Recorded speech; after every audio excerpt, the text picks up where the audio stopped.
दोस्तों, पाकिस्तान में एस्टेब्लिशमेंट और जमहूरियत की जंग जारी है। जब भी इस जंग में किसी महाज पर पाकिस्तान की एस्टेब्लिशमेंट को कामयाबी मिलती है तो पार्लिमान को बतौर डील अपने हवालियों के हवाले कर दिया जाता है। खबर यह है कि आज़ाद कश्मीर में जो तहरीक-ए-एतमाद थी अनवारुल हक साहब के हवाले से वो कामयाब हो गई है और फैसल मुमताज़ राठौर के हक में 36 और मुखालफत में 2 वोट पड़े हैं और पाकिस्तान की एक सियासी जमात जो मरकज़ में इत्तेहादी है उन्हें 27वीं तरमीम के पास करवाने के बदले, यानी अगर ये कहा जाए कि तोहफ़तन या डील के नतीजे में आज़ाद कश्मीर की हुकूमत इनके हवाले कर दी गई। पाकिस्तान में सर अब इसी तरह ही निज़ाम चलेगा। जब भी आप इस्टेब्लिशमेंट को खुश करेंगे, उनके हाथ मज़ीद मजबूत करेंगे, बदले में आपको एक हुकूमत दे दी जाएगी, चाहे वो बलूचिस्तान की हो, चाहे वो पंजाब की हो, चाहे सिंध की हो, चाहे गिलगित बल्तिस्तान की या फिर आज़ाद कश्मीर की।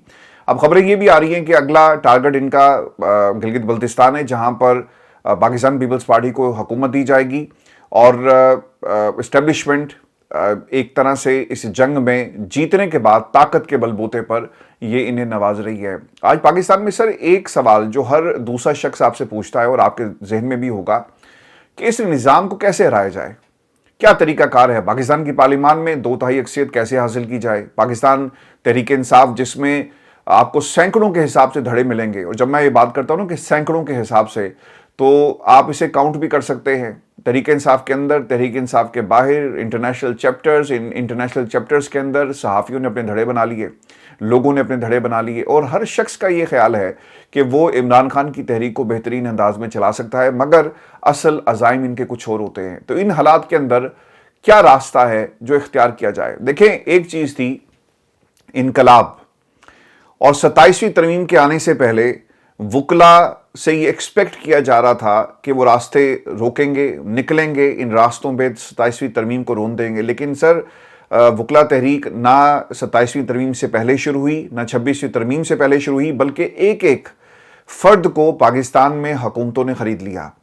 और कैसे ख़रीदते हैं? बहुत ही आसान सा तरीका है कि आप फ़ंड्स के नाम पर इनको रिश्वत दे दें, प्लॉट दे दें, ओहदे दे दें, इनके चैम्बर से मुंसलिक लोगों को लॉ ऑफिसर्स बना दें, या फिर पाकिस्तान की अदलिया में इनको एडजस्ट किया जाए। तो एक पूरा माफिया इस तरह से काम कर रहा है।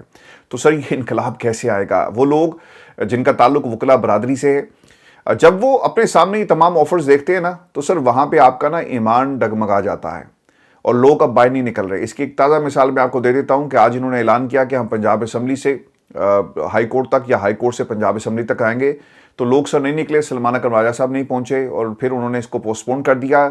जनरल हाउस इजलास हुआ लाहौर हाई कोर्ट बार का, और ये हाई कोर्ट बार जो अदालत के अंदर है, कैंटीन के बिल्कुल साथ पुराने बोर्ड के नीचे, वहाँ से ये लोग निकले और निकलने के बाद GPO चौक यानी हाई कोर्ट के गेट तक आए और अलामती एहतजाज सिर्फ 5 से 7 मिनट में करने के बाद जो है वो ख़त्म हो गया। अगर वकील सड़कों पर आकर कम से कम अपनी प्रेजेंस शो करें तो शायद हालात बदलें, कम से कम एक आवाज़ जो वो ज़रूर हमें पाकिस्तान में गूंजती हुई नज़र आएगी। लेकिन अब ये भी नहीं हो रहा। पेशावर में क्योंकि हालात ऐसे नहीं हैं जो पंजाब में हैं, लोग निकले हैं और पेशावर में वकला ने 27वीं तरमीम के खिलाफ जी मार्च किया है। महमूद खान अचकज़ई साहब, इस मौके पर उनकी गुफ्तगू कि हमारे इंटेलिजेंस इदारे इतने काबिल हैं कि उन्होंने ये पता लगा लिया कि अफगानिस्तान से खुदकुश बमबार का ताल्लुक था, जैसे इस्लामाबाद में खुद को उड़ाया। जब वो पाकिस्तान आ रहा था तब गोली क्यों नहीं मारी गई, यहाँ लोग क्यों मरवाए जाते हैं, चाहे बलोच हो, पश्तून हो, TTP हो, ये सब पाकिस्तान ने तख्लीक किए हैं। अगर ये पाकिस्तान के साथ नहीं रहना चाहते तो इनसे मुज़ाकरात करें, डरें। अगर दुनिया के मुल्कों ने इन लोगों को एंटी टैंक, एंटी हेलीकॉप्टर हथियार दे दिए तो आप घर से नहीं निकल सकेंगे। देखें, दुनिया में सीरिया की एग्जाम्पल आपके सामने है। इंटरनेशनल जब प्लेयर्स किसी जंग में सर शामिल हो जाते हैं ना, तो फिर आपको हर किस्म की सपोर्ट दी जाती है। पाकिस्तान के खिलाफ अफगानिस्तान को बतौर प्रॉक्सी इस्तेमाल कर रहा है ना भारत, और जब उनको पता लगा कि यार इन्होंने ट्रेड बंद कर दी, उन्होंने कहा कोई फिक्र की कोई बात नहीं है, हम तुम्हें सब कुछ देंगे जो पाकिस्तान से तुम हासिल करते थे। तमाम कमोडिटीज़ उनको दी जा रही हैं, अजनास तमाम फराहम की जा रही हैं, गंदम उनको भेजी जा रही है, सब कुछ आप उनको दे रहे हैं। और ये हो कैसा रहा है? वो अमेरिका जिसने ईरान के ऊपर बरसा बरस की पाबंदियां लगाई, उसने चाबहार की जो बंदरगाह है उसके ऊपर 6 माह की पाबंदी को ख़त्म किया, और ये रास्ता इस्तेमाल किया जा रहा है भारत के लिए कि वो अफगानिस्तान में अपने सामान को पहुंचा सके। तो सर इंटरनेशनल प्लेयर्स आ चुके हैं اور انٹرنیشنل پلیئرز. اب یہ جو افغانستان کے اندر جو اسلحہ ہے کہاں سے آتا ہوگا؟ آج آپ نے دیکھا کہ رشیا کہتا ہے کہ ہم آپ کی جو ہے وہ آپس میں صلح کروا دیتے ہیں. کیا یہ باتیں ایسی ہیں؟ اس سے پہلے ہم نے رشیا کو سیریا کے اندر بھی یہی کردار ادا کرتے ہوئے دیکھا. تو جب انٹرنیشنل پلیئرز اس خطے میں داخل ہوں گے تو پھر کیا وہ امریکہ آپ کا ساتھ دے گا؟ ہمیں اپنی پالیسیز کو سوچ سمجھ کر فیصلہ اور اس کے اوپر نظر ثانی کرنی پڑے گی. وہاں پر کچھ ٹاؤٹ صحافی بھی تھے اور ان لوگوں میں سے ایک صحافی نے علامہ ناصر عباس صاحب سے یہ سوال کیا کہ سر آپ افغانستان کی طالبان کی مذمت کیوں نہیں کرتے، بی ایل اے کی مذمت کیوں نہیں کرتے؟ بھائی ہر بندہ مذمت کرتا ہے، صرف آپ لوگوں کو نظر نہیں آتی، اور آپ لوگ صرف اس مذمت کو جو آپ کی طرف کھڑے ہو کر کی جائے گی اسے حلال مذمت سمجھتے ہیں، باقی ساری حرام مذمت ہے. جس طرح کہ آپ نے دیکھا کہ بشرا تسکین کے معاملے میں جنہوں نے ایک آرٹیکل لکھا اور پھر اس کے بعد شاہ زیب خانزادہ کے حوالے سے پاکستان میں کسی صحافی کو، کسی سیاستدان کو یہ زیب نہیں دیتا کہ کسی کے گھر کی ماں بہن بیٹی کے بارے میں بات کی جائے. اور جو خبریں یہ رپورٹ کرتے رہے، میں تو وہ سر الفاظ دہرا بھی نہیں سکتا، لیکن پاکستان کے نیشنل میڈیا پہ ان تمام دوستوں نے یہ الفاظ دہرائے اور آج انہیں صحافت کا اور جرنلزم کا ایک چیمپئن بنا کر پیش کیا جا رہا ہے. ایک ایسی صحافت جس میں آپ کی من پسند خواہشات یا پھر کسی اور کی من پسند خواہشات کو آپ سوال کی شکل میں پیش کریں، سر وہ کبھی بھی جرنلزم نہیں ہوتی. ان لوگوں کے ساتھ یہی سلوک ہوتا ہے. علامہ راجہ ناصر عباس صاحب سے بھی کچھ وہاں پہ ٹاؤٹ صحافی تھی، انہوں نے سوال کیا اور اس کا جواب انہوں نے دیا کہ کیا میں ان کو افغانستان سے لایا تھا؟ جو بھی طالبان کو واپس لایا، جس نے بھی بسایا، جس کی بھی حکومت میں لایا گیا، اس پر اللہ کی لعنت ہو، رسول کی لعنت ہو اور ہم سب کی لعنت ہو. اس وقت ہمارے ملک پر حملہ ہے، جو آئین پر حملہ کرے گا، گھٹیا ترامیم کروائے گا، اس پر لعنت بولو. لعنت جو لوٹوں کے ساتھ ملائے، ترامیم کرے، اس کے اوپر لعنت بولو. پاکستان میں سر آئینی ترمیم کے اوپر کوئی بات نہیں کر رہا.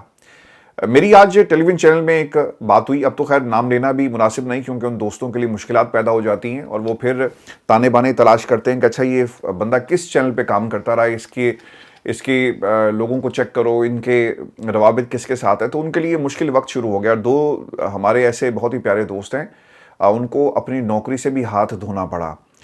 تو بڑی احتیاط کے ساتھ یہ میں آپ کو انفارمیشن دے رہا ہوں، لیکن انفارمیشن بہت امپورٹنٹ ہے. سر سٹینڈنگ آرڈرز ہیں کہ ایک تو 27ویں ترمیم پہ کوئی بات نہیں کرے گا کسی پروگرام میں. یہ جتنے بھی ایگزیکٹو پروڈیوسر پروگرامنگ ہیں ان کو بتا دیا گیا کہ آج کا رن ڈاؤن کیا ہے. اب تو رن ڈاؤن بھی وہاں سے سر آتا ہے جہاں سے 27ویں ترمیم آئی. کس کو لینا ہے، کون اچھا بولتا ہے، کس کو آپ پروگرام میں شامل کریں گے، کتنے سوالات کریں گے. بھائی یہ کام تو اس وقت ہوتا رہا پاکستان میں جب ایم کیو ایم کا راج تھا. کراچی میں تمام ٹیلی ویژن چینلز کے دفاتر تھے اور باقاعدہ طور پر ان کا بندہ کسی بھی ٹیلی ویژن چینل کے ہیڈ آفس پہ آ کر بیٹھ جاتا یا بیورو آفس میں آ کر بیٹھ جاتا اور وہاں سے جو الطاف حسین کے سوالات کو کنٹرول کیا جاتا. باقاعدہ ٹیلی فون لائن کے اوپر ایک طرف الطاف حسین، دوسری طرف ان کا بندہ، اور وہ میک شور کرتا کہ جو اینکر ہے وہ ٹوکے گی نہیں اور بھائی کی ساری بات سنیں گی. سر ہم تو یہ بھوگ چکے ہیں. باقاعدہ انسٹرکشن جب یہ الطاف حسین صاحب جو ہیں لندن آ گئے تو سوالات دیے جاتے کہ جب تک لندن سیکریٹریٹ سے آپ کو فون آف کرنے کا نہیں کہا جائے گا آپ نے آف نہیں کرنا اور اپنے اینکر کو بتا دو کہ کتنے سوال ہیں اور اس نے بھائی کو ٹوکنا نہیں ہے. تو پاکستان میں سر آج وہی دور آ گیا.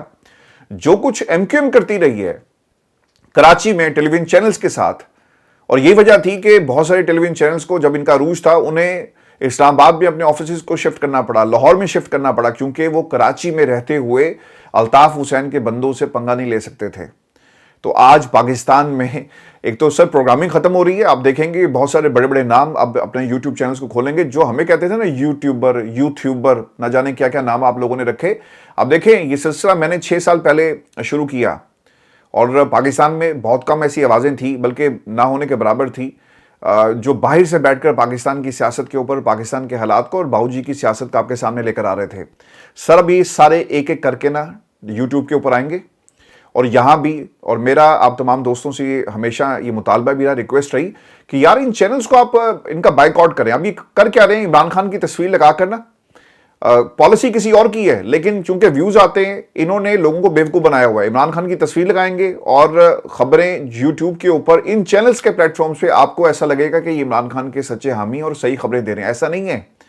یہ لوگ پاکستان کی عوام کو بیوقوف بنا رہے ہیں اور اصل میں جو ڈالر بنانے والی مشینیں جو منٹ ہیں وہ یہ تمام لوگوں کے یوٹیوب چینلز ہیں اور ان کی فیکٹری ہیں.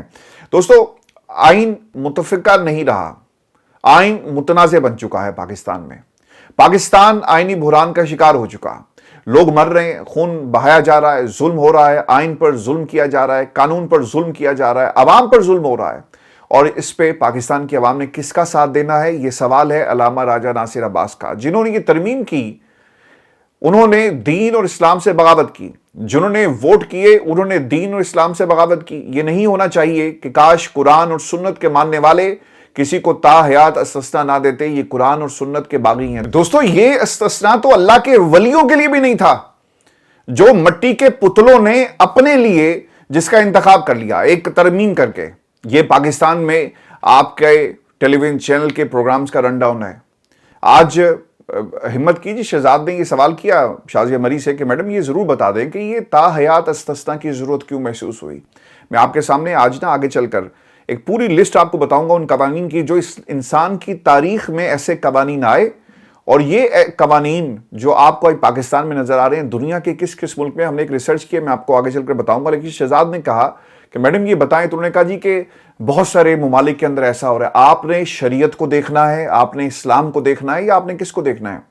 ये वो लोग हैं सर जो कहते थे कि जनाब पाकिस्तान का आइन कोई कानून और हदीस नहीं है। सर, जो कानून और हदीस थी है, आपने इस इस्तिस्ना को पास करवा के यानी एक तरह से उसमें बगावत की है। ये रात मुफ्ती तारिक मसूद साहब जो हैं, उनका 27वीं तरमीम के हवाले से एक बयान, और उन्होंने कहा कि दीगर शिकों पर हमायत या मुखालफत करना तो सियासी लोगों का काम है, मगर किसी ओहदेदार का अदालतों से इस्तिस्ना हासिल करना गैर शरई और इस्लामी निज़ाम इंसाफ के मुनाफी है। इस तरह दुनियावी अदालतों से इस्तिस्ना हासिल किया जा सकता है, मगर अल्लाह की अदालत से कोई बादशाह या अफसर मुस्तस्ना कैसे हो सकता है? ये सवाल है ना सर। अब ये सवाल करने वालों को आप उठाकर जेल में डाल देंगे, यही कर रहे हैं ना। पाकिस्तान तहरीक इंसाफ के रहनुमा असद कैसर जुडिशल कॉम्प्लेक्स पहुंचे, और उन्होंने इस मौके पर कहा कि हम यहाँ अपने वकला बरादरी से इजहार यकजहती के लिए आए। हुकूमत से मुतालबा करता हूँ कि शोहदा और जख्मियों को मुनासिब मुआवजा कंपनसेशन पैकेज जो है फराहम किया जाए, और वकला बरादरी के साथ बैठकर एक जामे सिक्योरिटी प्लान जो है वो तश्कील दिया जाए। तो इस तनाजुर में असद कैसर साहब पहुंचे और उनकी ये डिमांड है। दोस्तों, आज डॉन अखबार के अंदर एक कार्टून प्रिंट हुआ जिसमें एक चूहा सुप्रीम कोर्ट ऑफ पाकिस्तान की बिल्डिंग खा रहा है। अब ये रन डाउन पाकिस्तान के टीवी चैनल्स को चलाने का इख्तियार नहीं, ना ऐसी खबरें चलाने का, लेकिन डॉन ने सर ये हिम्मत की और ये चूहा सुप्रीम कोर्ट की बिल्डिंग को खाता हुआ आपको नजर आ रहा है। अब ये चूहा कौन है, इसके ऊपर जरूर कमेंट कीजिएगा, लाजमी बताएं, पाकिस्तान की आवाम को पता लगना चाहिए। और ये जंग आइन की बहाली की हमारी सिर्फ अकेले की जंग नहीं, ये आप दोस्तों की भी जंग है।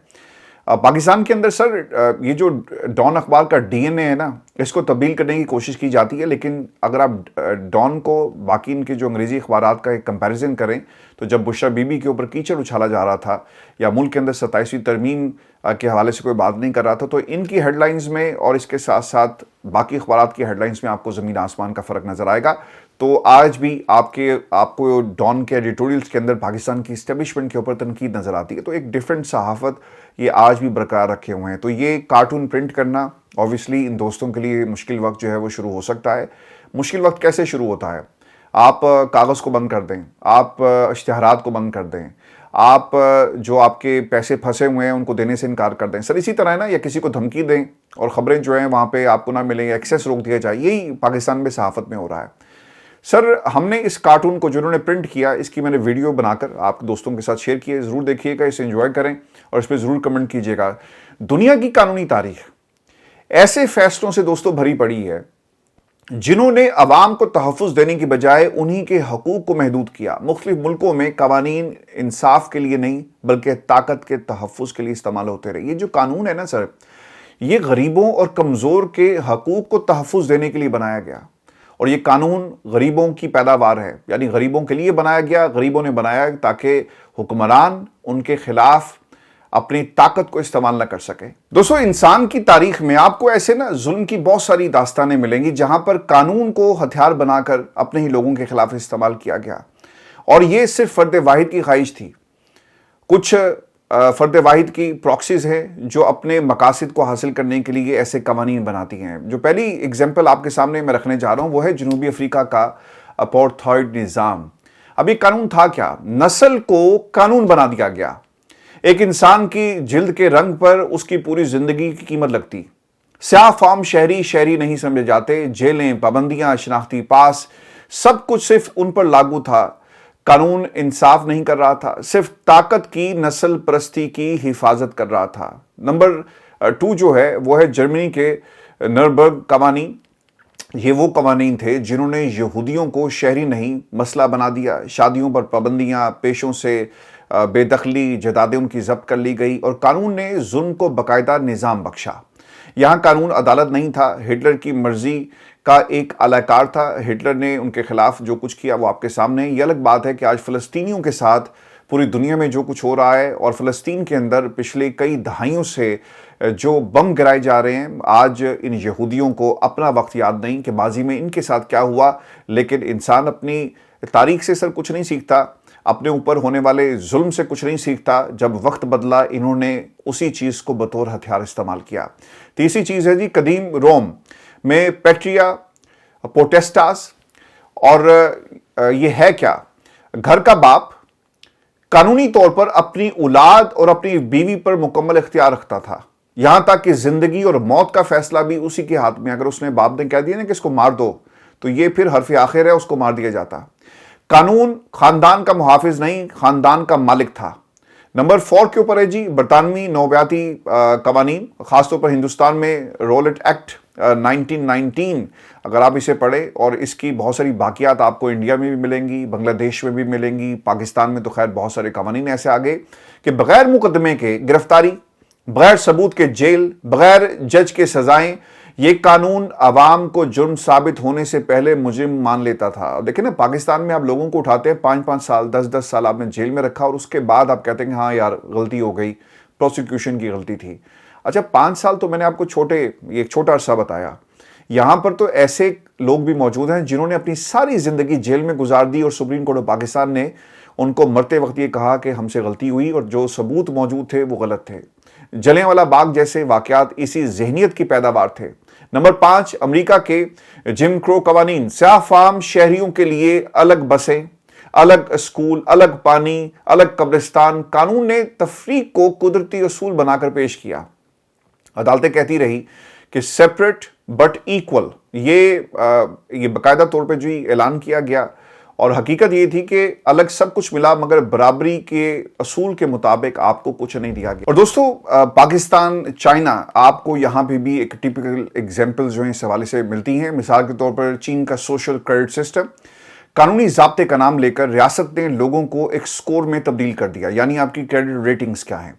अगर आप हुकूमत के पसंदीदा शहरी नहीं हैं, गलत ट्वीट की, गलत दोस्त आपने रख लिए, गलत ख्यालात आपके हैं, तो सफ़र आपका बंद कर दिया जाएगा, आपको नौकरी से निकाल दिया जाएगा, आपकी ख़रीदारी को भी महदूद कर दिया जाएगा, यानी आप प्रॉपर्टी नहीं खरीद सकते। और चीन के अंदर ये तमाम कवानीन मौजूद हैं। कानून शहरी नहीं, शहरी का स्कोर देखता है। तो जो बुनियादी आज़ादी थी चीन के अंदर, वो लोगों से छीन ली गई और वहां पर भी आपको एक फर्द वाहिद की हुकूमत नजर आएगी। दोस्तों, सोवियत यूनियन का एंटी सोवियत एजिटेशन कानून। अब ये कानून क्या था कि आपको, अगर आपने रियासत के खिलाफ कोई बात की है, तो आपको मौका भी नहीं दिया जाएगा कि आप अपनी सफाई में कुछ कह सकें, कोई सबूत पेश नहीं किया जाएगा, किसी दलील पर इन्हिसार नहीं किया जाएगा, बल्कि आपको सीधा मजदूर कैंप में भेज दिया जाएगा। और ये सज़ा आपको दी जाती रही इन कवानीन के मुताबिक। फिर United state alien and sedition act 1798, ये वो अमेरिका है जो हमेशा आज़ादी सहाफ़त का, आज़ादी इजहार का और डेमोक्रेसी का एक बड़ा चैम्पियन बनता है। और इस मुल्क में एक ऐसा वक्त भी था जब एक कानून को लोगों के खिलाफ इस्तेमाल किया गया। हुकूमत के खिलाफ तनकीद करना जुर्म बन गया, अखबारों को बंद कर दिया गया, सहाफ़ियों को जेल भेजा गया और सियासी मुखालफिन पर मुकदमे बनाए गए। जब आप अपने ऊपर तनकीद बर्दाश्त नहीं करते ना, तो फिर इसी किस्म के कवानीन जो है वो बना लिए जाते हैं। अफगानिस्तान की भी सर एक टिपिकल एग्जाम्पल है जहां पर शरीयत का निफाज जो है वो वैसा नहीं था जो असल इस्लाम की रूह है, जो शरीयत की रूह है, बल्कि इसे अपनी मर्जी के तौर पर इस्तेमाल किया गया। आप देख लें कि अफगानिस्तान के अंदर जो हालात हैं, ख़वातीन की आज़ादी और जिस तरह से उनके ऊपर पाबंदी लगाई गई, और जो एग्जाम्पल्स आपको मिलेंगी वो आपको दुनिया में कहीं ऐसी एग्जाम्पल नज़र नहीं आती। फिर ईरान में मैंडेटरी हिजाब लॉज आए, मॉरल पुलिस आपको वहाँ पर नज़र आती है। ये कानून मज़हब की बुनियाद पर नहीं बल्कि कंट्रोल की बुनियाद पर चलाया जाता रहा। लिबास से लेकर ख्याल तक रियासत इंसानी आज़ादी के हर जाविये पर अपनी पकड़ मजबूत रखती रही। जो औरत मज़ाहमत करेगी, कानून उसे गैर अखलाकी कहकर सज़ा देता। اچھا، اگر آپ برطانیہ میں کبھی آئیں اور یہاں پہ جتنے بھی آپ کو ایرانینز ملتے ہیں ان میں سے بہت سارے لوگ اپنی کہانی یہ بتاتے ہیں کہ جب ایران کے اندر انقلاب آیا تو ہمیں ایران کو چھوڑنا پڑا. تھرڈ جنریشن، فورتھ جنریشن جو برطانیہ میں آباد ہے یا دنیا کے کسی حصے میں بھی آپ کو ایک ہی کہانی ملے گی. اور دوستو پھر روہنگیا کی سٹیزن شپ لا ہے 1982. قانون نے ایک پوری قوم کو غیر شہری بنا دیا، یعنی آپ کے پاسپورٹ کو ضبط کر لیا، آپ کی تعلیم، آپ کی زمین، آپ کا ووٹ، سب کچھ آپ سے چھین لیا. ایک انسان کو قانونی طور پر قانون کے دائرے سے باہر کر دیا. اور انسانی تاریخ کی شفاف مثالوں میں سے ایک آپ کو یاد ہوگا کہ روہنگیا میں بہت سارے واقعات ہوئے، لوگوں کو کشتیوں پر دوسرے ممالک میں بھیجا گیا یا پھر ان کو زندہ جلا دیا گیا. اور پھر دوستو فرانس کا کوڈ نوائر 1685 اور کالونیز میں غلاموں پر یہ مسلط قانون کیا کرتا تھا کہ آپ سے آپ کی جائیداد، تعلیم، ووٹ اور سب کچھ آپ نے، ایون کہ آپ کی آزادی اور جو سزائیں آپ کو دی جاتی تھی اس کی نوعیت کا بھی تعین جو ہے وہ اس قانون نے کیا. پھر شمالی کوریا سونگ بن کلاسیفیکیشن سسٹم، قانونی ڈھانچے کے نیچے ایک خفیہ نظام چلتا ہے. خاندان کی وفاداری کی بنیاد پر 3 طبقات. اگر آپ کا خاندان وفادار طبقے میں نہیں تو آپ کو مستقبل میں نوکری، تعلیم اور خوراک اور سب کچھ جو ہے وہ آپ سے چھین لیا جائے گا. تو یہ سونگ بن کلاسیفیکیشن سسٹم تھا جنوبی کوریا کا، جہاں پر انہوں نے اپنے لوگوں کو اس قانون کے ذریعے کنٹرول کیا. پاکستان کے اندر سر مختلف ادوار میں قوانین آتے رہے. ایک تھا جی PPO، پاکستان پروٹیکشن آرڈیننس. یہ قانون دہشت گردی کے خلاف بنایا گیا، مگر اس کی شکوں نے عام شہریوں کو بھی نشانہ بنایا. بغیر وارنٹ گرفتاری، بغیر ثبوت حراست، خطرہ قرار دے کر شہری کی آزادی کو معطل کر دیا گیا. آج بھی سر پاکستان میں یہ سب کچھ ہو رہا ہے. پھر اس کے ساتھ ساتھ 1959 پبلک سیفٹی آرڈیننس ایوب ایرا میں ہوا. سیاسی مخالفین کو خطرہ قرار دے کر جیلوں میں پھینک دیا جاتا اور قانون عوام کی حفاظت نہیں بلکہ حکومت کی حفاظت کے لیے لکھا گیا. آج بھی آپ دیکھیں نا کہ دفعہ 144 لگا دی گئی ہے جی، 3 سے زیادہ لوگ اکٹھے نہیں ہو سکتے، اور یہ قوانین لوگوں کے خلاف استعمال ہو رہے ہیں. 1975 میں فیڈرل سیکیورٹی ایکٹ آیا، بھٹو صاحب کی گورنمنٹ تھی. آج یہ بڑے چیمپئن بنتے ہیں کہ ہم آئین کو، قانون کو بچانے والے ہیں. سر انہوں نے بھی یہ قانون استعمال کیا. سیاسی کارکن اور صحافی اس قانون کے نیچے آتے ہی غائب ہو جاتے. قانون اختلاف کو جرم بنا دیتا، اختلاف کرنے والوں کو ریاست کا دشمن قرار دیا جاتا، بالکل اسی طرح جس طرح آج ہو رہا ہے. اور پھر دوستو 2022 میں پیکا امینڈمنٹس آئی. اب یہ قانون کیا تھا کہ آپ تنقید نہیں کر سکتے، سوشل میڈیا ایکٹیوسٹ جو ہیں ان کے خلاف گھیرا تنگ کیا جائے، ان کو پکڑا جائے. اور آج دیکھ لیں کہ پیکا قوانین اور اس میں جو سزائیں ہیں وہ بطور ویپن آپ استعمال کر رہے ہیں. پنجاب حکومت کیسز بھی کر رہی ہے، اس کے ساتھ ساتھ دیگر ملک کے حصوں میں بھی اس کے اوپر کام ہو رہا ہے. تو پیکا قوانین 2022 یہ صحافیوں کے خلاف خاص طور پہ استعمال کیے گئے. 27ویں ترمیم اب آ گئی ہے جی. اب اس 27ویں ترمیم کے اندر جو بنیادی قانون اور آئین کا اور پاکستان کی عدالتوں کا ڈھانچہ تھا، آپ نے اسے تباہ و برباد کر دیا. اب دنیا میں پاکستان کی جب آپ بات کریں گے نا کہ یہاں پہ آئین اور قانون عدالتیں کتنا فالو کرتی ہیں، تو بتایا جائے گا کہ جناب یہاں کی آئین اور قانون کی پاسدار عدالتیں اس وقت ایگزیکٹو کے انڈر ہیں اور ان کی مرضی سے یہ چلائی جاتی ہیں. اب دیکھ لیں کہ امین الدین صاحب جو ہے نا، وہ جب آپ نظام کی اس طرح سے خدمت کریں اور اپنی بے توقیری ان کی پھر آٹومیٹکلی شروع ہو جاتی ہے، پھر لوگ آپ کا بھی خیال نہیں کرتے. آج یہ جسٹس امین الدین صاحب جو ہیں سپریم کورٹ کا جج، سر اس کی ایک بڑی حیثیت ہے اگر اصلی منصف ہوتے. لیکن اب ہو کیا رہا ہے کہ یہاں پر ان کو کمرہ نہیں مل رہا. کمرہ کیوں نہیں مل رہا؟ ان کو پہلے وفاقی شرعی عدالت میں کہا کہ آپ وہاں بیٹھ جائیں. سنجیدگی دیکھیں، یہ کہتے ہیں کہ آئین اور قانون کی بالادستی کے لیے ہم کام کریں گے. ایک کمرہ تے بنا لیں دے سر. کمرہ بنانا ان لوگوں کے لیے مشکل نہیں ہے. اگر اس ملک میں 1 مہینے میں 1 ہفتے میں انڈر پاس بن سکتے ہیں تو سر ایک عدالت تو بن ہی سکتی تھی. ججز لے آئے، لیکن آباد کہاں کرنا ہے؟ ان کی سنجیدگی کا اندازہ لگائیں کہ اس نے کہا جی کہ اسلام آباد ہائی کورٹ کا جو کمرہ نمبر 1 ہے مجھے چاہیے. انہوں نے کہا نہیں ملنا. جو صاحب ہیں دوسرے ڈوگر صاحب وہ اڑ گئے ہیں، انہوں نے اپنا کمرہ جو ہے وہ خالی نہیں کیا. آج پاکستان کے اندر سر کچھ باتیں جو مختلف ججز کے ریمارکس کی شکل میں آئی، جن لوگوں کو یہ اب یا تو نکالیں گے، ریٹائر کروائیں گے یا ان کا ٹرانسفر کیا جائے گا. اس میں پہلے جی جسٹس محسن اختر کیانی صاحب ہیں، انہوں نے آج ایک ریمارکس دیے. اور وہ ریمارکس کیا تھے؟ ایک کیس ان کے سامنے آئے جس میں میڈیکل گراؤنڈز کے اوپر ضمانت کا معاملہ تھا. باہر وہ شاید جانا چاہتا ہے یا میڈیکل گراؤنڈز کے اوپر باہر آنا چاہتا ہے. اس پر محسن اختر کیانی صاحب نے کہا کہ جو بندہ زیادہ دیر جیل میں رہ جائے وہ پھر میڈیکل گراؤنڈ پر ہی باہر آتا ہے. میڈیکل گراؤنڈ پر باہر آ کر پھر وہ بالکل ٹھیک ہو جاتا ہے اور دوسرے ملکوں میں گھومتا پھرتا ہے اور اسے کچھ نہیں ہوتا. تو وہ کہنا چاہے تھے کہ باؤ جی یاد ہے آپ کو آپ کا وہ وقت جب آپ باہر آئے، پہلے بیمار ہوئے اور پھر باہر آ گئے. اور پھر ججز کی ٹرانسفر کا یہ معاملہ ہے، استعفے. بتایا جاتا ہے کہ بابر ستار اور اسحاق जस्टिस एजाज इसहाक खान साहब की अदालत में वकील की तरफ से केस में वक्त मांगा गया तो जस्टिस बाबर सत्तार ने रिमार्क्स दिए कि हो सकता है कि आपको शुरू से इस केस के अंदर दलाइल देने पड़े, क्योंकि इनको मालूम है कि इनको अब चेंज कर दिया जाएगा। अमीनुद्दीन साहब ने जी एक हुक्म दिया, और वो हुक्म क्या है कि 7 मई 2025 के रोज़ सुप्रीम कोर्ट के आईनी बेंच ने फौजी अदालतों में आम शहरियों के ट्रायल से मुतल्लिक दरखास्त नजरसानी दरखास्तों का मुख्तसर फैसला जारी किया, जिसमें पार्लियामेंट को हदायत की गई कि 45 रोज़ के अंदर फौजी अदालतों से सजा याफ्ता मुजरिमों को अपील का हक दिया जाए। लेकिन मुकर्रा वक्त गुजरने के बावजूद अपील का हक देने के लिए कानून साजी नहीं की गई। तो अब ये जितने भी जमहूरियत के और आइन के चैंपियन सहाफ़ी सियासतदान सारे ने इनको पूछें कि क्यों हक नहीं दिया जा रहा। तो यहाँ पर सारे हकूक़ वो एक शख्स के हैं, लेकिन पाकिस्तान में बाकी लोगों के हकूक़ नहीं हैं और उन्हें हुक्म के बगैर ही जेलों में फेंका जा रहा है।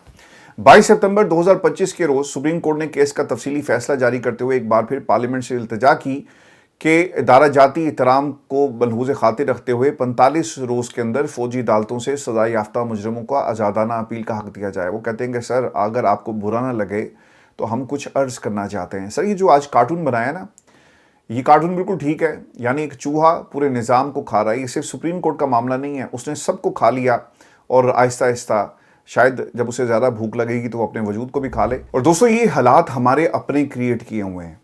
जब हमें मौका मिलता है ना, तो हम उस वक्त खुदा बन बैठते हैं और ताकत को एंजॉय करते हैं और समझते हैं कि शायद ये ताकत हमेशा रहेगी। ताकत सर किसी के पास नहीं रहती, और ये ताकत जो आपको अल्लाह ताला ने दी है वो जानी है। आज आप देख लें कि एक तो शेख हसीना वाजिद को फांसी का हुक्म हो गया है। मैंने आपको 2 दिन पहले बता दिया था कि खबरें ऐसी आ रही हैं बांग्लादेश से। और फिर वो जो इकबाल संघेड़ा साहब थे, वो हिरासत में थे, वो ड्रामाई तौर पर गायब हो गए हैं। खबर के मुताबिक ADCR इकबाल संघेड़ा हिरासत से ड्रामाई तौर पर फरार हो गया। दिलचस्प बात यह है कि मुलजिम 13 नवंबर को फरार होता है। 2 दिन तक किसी को कुछ नहीं बताया गया। मुकदमा 2 दिन बाद दर्ज होता है। मुलजिम को लाहौर से रावलपिंडी की अदालत में पेश किया गया। वापसी पर मोटरवे रेस्ट एरिया से मुलजिम पुलिस को चकमा देकर फरार हो गया। और ये ADCR ख्वाजा आसिफ के RO थे, और उनकी गिरफ्तारी के बाद ख्वाजा आसिफ ने काफ़ी कोशिश की कि उन्हें ज़मानत पर रिहा किया जाए। ये भी कहानी सामने आई कि मरीम नवाज़ से ख्वाजा आसिफ नाराज़ हो गए और इस्तीफ़ा देने लगे थे, लेकिन नवाज शरीफ से मुलाकात के बाद उन्होंने ऐसा नहीं किया। कुछ लोगों को यहाँ से गायब किया जाता है जो छोटे आपके सहूलतकार या आपके मददगार थे, और कुछ लोग बड़े जिनके पास पूरे मुल्क की क़यादत थी, वो भी वहाँ से भागे। शेख हसीना वाजिद भागी, जिन हालात में भागी, भारत में उसे पनाह दी। अदालत ने जी फैसला ये दिया शेख हसीना के हवाले से, मुकदमात का 453 सफ़ा 453 सफ़ात पर मुश्तमिल एक तफसीली फैसला जारी किया गया है और शेख हसीना वाजिद को सज़ाए मौत का हुक्म सुना दिया गया। बांग्लादेश के साबिक़ वज़ीर दाखिला असदुज़्ज़मा कमाल को भी सज़ाए मौत का हुक्म दिया गया है, जबकि साबिक़ inspector general police Chaudhry Abdullah Al Mamoon को 5 साल कैद की सज़ा का हुक्म दिया गया है। फैसले में कहा गया कि लीक फ़ोन कॉल के मुताबिक हसीना वाजिद ने मुज़ाहरा करने वाले तुलबा के कत्ल के अहकामात दिए। मुलज़िमा शेख हसीना वाजिद ने तुलबा के मुतालबात सुनने की बजाय फसादात को हवा दी। उन्होंने तुलबा की तहरीक को ताकत से दबाने के लिए तौहीन अमेज़ इक़दामात भी किए।